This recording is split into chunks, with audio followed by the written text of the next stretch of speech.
Hello there, ladies and gentlemen. It's Grindfest once again, and today we'll talk about Eldest Souls. I have tried the demo back in the festival and wanted to talk about my feelings about it. As you can guess from its name, Eldest Souls feels very much inspired from the Dark Souls series.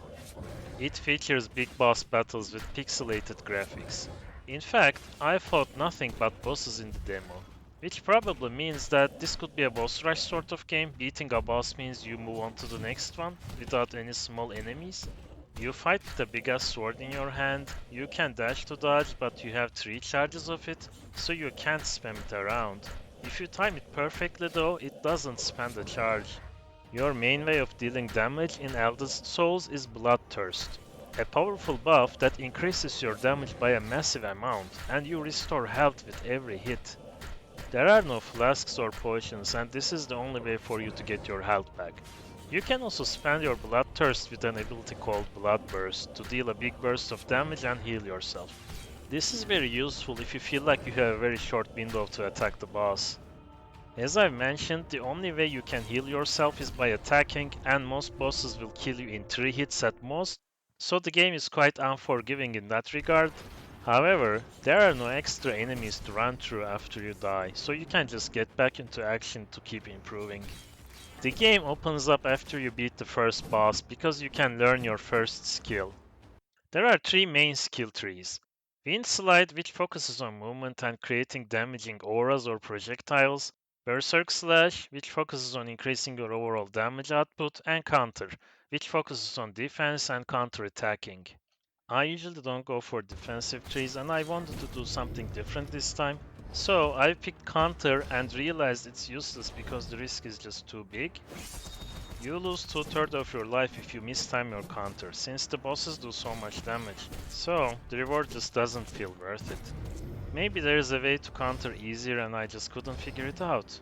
Anyway, I restarted the game and picked Wind Slide, and the game felt a bit easier after that. You can also infuse your Blood Burst, Charge Attack and Dash with gems to grant additional effects to them. Despite the abundance of games with pixel graphics being released lately, I've enjoyed the art and boss designs. They managed to make the game feel as dark and gothic as they could with pixel graphics. I would say the boss designs look menacing as a plus, but they don't really need to look menacing with how much damage they do. Even the first boss required a decent amount of skill. I think I beat it around 10 tries, and the number of tries increased massively as I moved on to the next one. There were 3 boss fights in the demo. The first one took me around 5 minutes, the second one took me around 15 minutes if you count the restart, and the last one took me around 30 minutes. So you can imagine how the difficulty ramps up as you play. Honestly, I'm fine with difficult games, but the problem I feel here is the Bloodthirst and Bloodburst mechanic. You absolutely need to use it if you hope to beat a boss, because you deal almost no damage when your Bloodthirst is not active. You also need to restore your health. However, to activate Bloodthirst, you need to do a charge attack and you need to stand still like an idiot for about 1 second to do that.